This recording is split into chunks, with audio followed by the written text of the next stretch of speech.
ప్రభువాన్ని ఆహ్వానించగలిగాం మన దేవస్థానానికి. అలాగే ఈ దేవస్థానం మన అందరి సభ్యులందరూ మనం చాలా అదృష్టంగా భావిస్తున్నాము. మన ఫరూక్ షిబ్లీ గారు మీకు అందరికీ బాగా తెలుసుంటుంది. ఆయన ఎక్కడ ఈ కులం లేదు, మతం లేదు, జాతి లేదు, ఏ వర్గాన్ని చూడరు. అతని కళ్ళ కనిపించేది ఒక పేదరికం, వెనకబడ్డ తరగతిని మాత్రమే గమనిస్తారు. అలాంటి వాళ్ళకి అభ్యున్నతికి తనకి తోచిన సహాయం చేయడానికి ఏ మాత్రమే వెనకాడరు. తన శక్తివంతంగా ఇంకా కుదరకపోతే గవర్నమెంట్ తరఫున చాలా చాలా సేవలు చేస్తున్నారు. అలాంటి వాటిని సన్మానించుకోవడం ఈరోజు మన దేవస్థానానికి ఆహ్వానించడం నిజంగా మన అదృష్టంగా భావిస్తున్నాం. మా దేవస్థానానికి వచ్చి మాట్లాడి ఇలా సంతోషపరిచారు. ఈ అన్నదాన కార్యక్రమం జరిపిస్తున్నాం ఇక్కడ. అలాగే మన సుబ్బారావు స్వామి గారి గురించి నేను చెప్పేది ఏం లేదు. మీ అందరి దగ్గర నేను తెలుసుకున్నాను ఆయన గురించి. ఎంతోమంది అనాథలకి, ఎంతోమంది పిల్లలు వేసిన తల్లిదండ్రులు వేసిన పిల్లలు, ఇలాంటి వాళ్ళందరినీ తనకి సంబంధం, రక్త సంబంధం కాదు, ఏ సంబంధం లేదు, కానీ ప్రతి వాళ్ళని తన వాళ్ళుగా భావించి తన జీవితాన్ని మన గుడి కోసం, మన కోసం అంకితం చేశారు. అలాంటి గొప్ప వ్యక్తి మన సుబ్బారెడ్డి గారు. ఆయనకి నమస్కరిస్తున్నారు. ఇంకా ఇలాంటి మంచి మంచి వాళ్ళని మన దగ్గరికి పిలిచి సన్మానం చేయగలిచి ఇవంతా చేస్తామంటే ఈ కమిటీ మెంబర్స్ వాళ్ళ వల్ల కూడా మనకి మంచి జరుగుతున్నారు. వాళ్ళు కూడా అన్నిటికీ అవకాశం ఇచ్చి అందరూ మన కమిటీ మెంబర్స్ ఇంకా ఇంకా మంచిదమ్మా తీసుకోవాలంటే మనం చేద్దాం, మేము ఉన్నామని చెప్పి మనకి ఎంతో సహకరించారు. అలాంటి మన కమిటీ మెంబర్స్ కూడా ఒకసారి నమస్కారం తెలియజేస్తాను.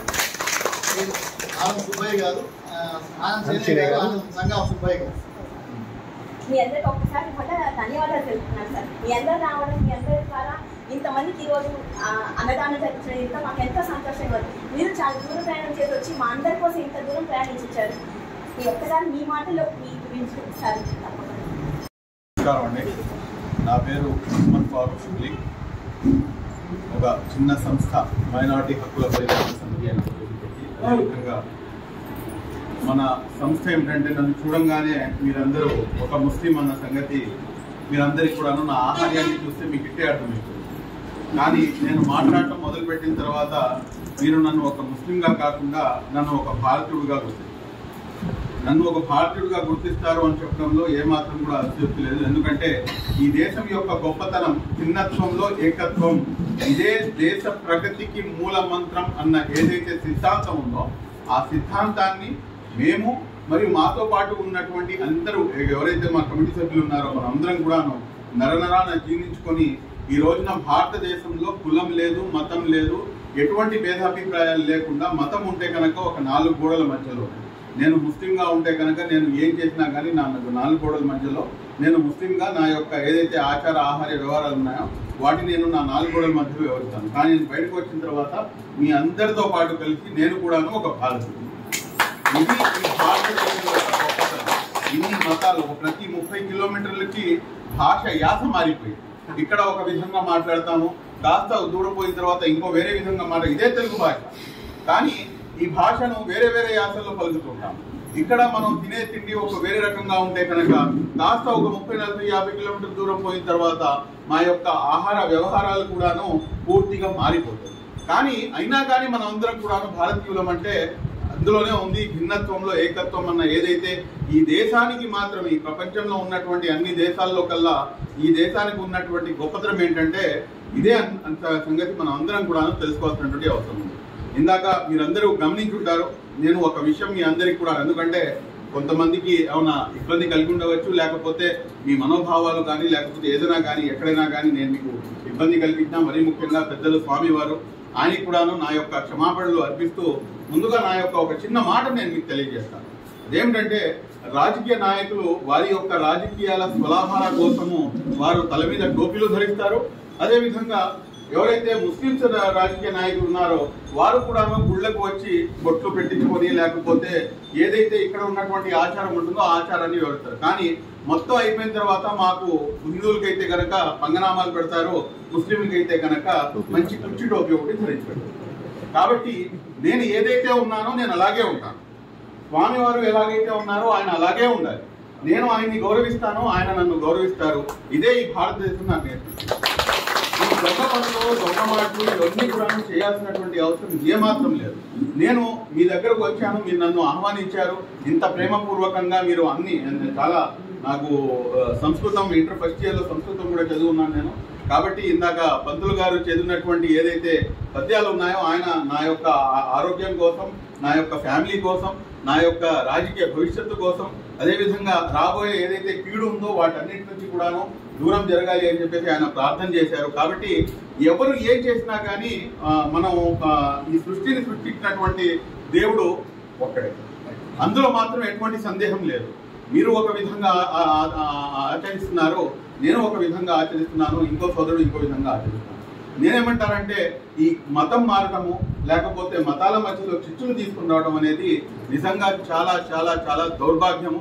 ఇటువంటి పనుల నుంచి మనం ఖచ్చితంగా దూరంగా ఉండాలి, వాటికి మనం ఖండం చేయాలి. అందులో ఏమాత్రం అస్తిత్వం లేదు. ఈరోజు నన్ను ఇక్కడికి ఆహ్వానించి నన్ను ఇంత మర్యాదపూర్వకంగా ఈ అన్ని పూజలు అన్ని కూడా నిర్వహించి అన్నదానం కూడా నిర్వహిస్తున్నందుకు మనస్ఫూర్తిగా రాష్ట్రంలో ఉన్నటువంటి ముస్లిం సోదరులందరి తరపు నుంచి కూడాను మీరందరికీ కూడాను రాష్ట్రంలో ఉన్నటువంటి అన్ని హిందూ సోదరులందరికీ కూడాను మనస్ఫూర్తిగా ధన్యవాదాలు తెలియజేస్తున్నాను. ఈ రాష్ట్రం యొక్క గొప్పతనం మరొకటి ఉందండి. ఈ మొత్తం దేశంలో మన దేశమే గొప్పతనం అంటే ఈ దేశంలో మన భారతదేశంలో మన ఆంధ్ర రాష్ట్రం యొక్క గొప్పతనం ఇంకా ఎక్కువ. ఆ గొప్పతనం ఏమిటంటే ఇక్కడ ఎన్ని శక్తులు ఎన్ని విధాలుగా కష్టపడినా కానీ ఇక్కడ మతాల మధ్యలో చిచ్చు అనేది తీసుకుని రాలేకపోయారు. ఎందుకంటే ఏదైతే మా యొక్క రూట్ లెవెల్స్ ఉన్నాయి, ఇప్పుడు నేను ఇక్కడికి వచ్చాను, ఇది ఒక చిన్న గ్రామం, ఇటువంటి ఏదైతే పలకరింపు ఉంటుందో అది నాటుకుపోయింది. కాబట్టి ఇక్కడ ఇటువంటి భిన్నాభిప్రాయాలు లేకపోతే భేషజాలు లేకపోతే ఏదైతే విద్వేష బీజాలు ఉన్నాయో అవి నాటే ప్రయత్నము ఇరు వర్గాల వారు ఎవరు చేసినా కానీ సఫలీకృతం కాలేదు. కాబట్టి ఇది మన ఆంధ్ర రాష్ట్రం యొక్క గొప్పతనం. అలాగే ఈ ఆంధ్ర రాష్ట్రానికి అల్హమ్దులిల్లా ఏదైతే 2024 జూన్ 4వ తారీఖు నుంచి మహర్దశ పట్టిందని చెప్పడంలో కూడాను ఏమాత్రం అతిశయోక్తి లేదు. ఈ రాష్ట్రం సస్యశ్యామలంగా ఉండాలని చెప్పేసి, ఈ రాష్ట్రం దినదినాభివృద్ధి చెందాలని చెప్పేసి, ఈ రాష్ట్రం సర్వతోముఖాభివృద్ధి వైపుకు పయనించాలని చెప్పేసి ఏదైతే కలలు కని ఎంతో కష్టపడి ఈ రోజు ఈ రాష్ట్రానికి ముఖ్యమంత్రిగా అయినటువంటి శ్రీ నారా చంద్రబాబు నాయుడు గారికి అన్ని మతాల వారి యొక్క ఎవరైతే మనం ఆరాధిస్తున్నటువంటి దేవుళ్ళు ఎవరైతే ఉన్నారో వాళ్ళందరి యొక్క ఆశీస్సులు శుభాశీస్సులు ఈ ప్రభుత్వంపై మెండుగా ఉండాలని చెప్పేసి కోరుకుంటూ మీరందరూ కూడా ప్రార్థన చేయాలని చెప్పి కోరుకుంటూ సెలవు తీసుకున్నాను. Thank you very much. జై హింద్. అట్లా సంతానిస్తూ ఆశ్రమాన్ని 11 కమిటీ మెంబర్లు ఉండడం నేను ప్రెసిడెంట్గా నన్ను పెట్టుకున్నాను. ఆయన సేన వైస్ ప్రెసిడెంట్ ఎన్నికగా తర్వాత మధుసూదన్ రెడ్డి ఇట్లా 11 మంది ఉన్నారు. అందరూ మిగతా వాళ్ళంతా రాలేదు, దూరంగా ఉన్నారు. ఈ కార్యక్రమాన్ని వస్తుంటే అయ్యగారు వచ్చారంటే మాకు చాలా ఆనందంగా ఉంది. భక్తులు అంటే సార్ మాకు ఏ కులము రాజకీయం ఏ పార్టీ అనేది భక్తిలో ఉన్నారంటే మనకంతా నాకు అన్నదానం చేస్తున్నాడు అక్కడ కనకదుర్గమ్మ అంటానే వెంటనే పిలిపించాను. పిలిపించేసి మా కమిటీ మెంబర్లు అధ్యక్షం చేయరు. మాకు ఏమి ఏ కులం ఏమీ లేదు. అంతా ఒక భక్తులు అందరం అన్ని కులాలు మనం ఏర్పరచుకొని అభివృద్ధి అయినాం. అంతే కానీ కులాలు అంటే రక్తం మీకు ఎవరు పేసిన రక్తం ఒకటే వస్తుంది, వేరే రావు రాయులు వేరే కులాలు ఏమీ లేదు. మనం పెట్టుకున్నాం పనులు జరిగేదానికి అది ఎట్లా అభివృద్ధి అవుతా వస్తాము. అంతేగాని మనం వేరే పెట్టుకొని మంచి మనసు లేకుండా ఎన్ని పూజలు చేసినా ఎన్ని చేసినా వేస్ట్. ఈ కార్యక్రమానికి అయ్యగారు వచ్చింది చాలా సంతోషం. అయ్యగారు ఎప్పుడూ ఉంటుంది, భారతీయ ప్రదేశానికి ఉంటుంది. ఏమనుకుంటే ఆ పనులు ఫలితానికి సన్మానం చేయించుకొని కోరుకుంటున్నాను.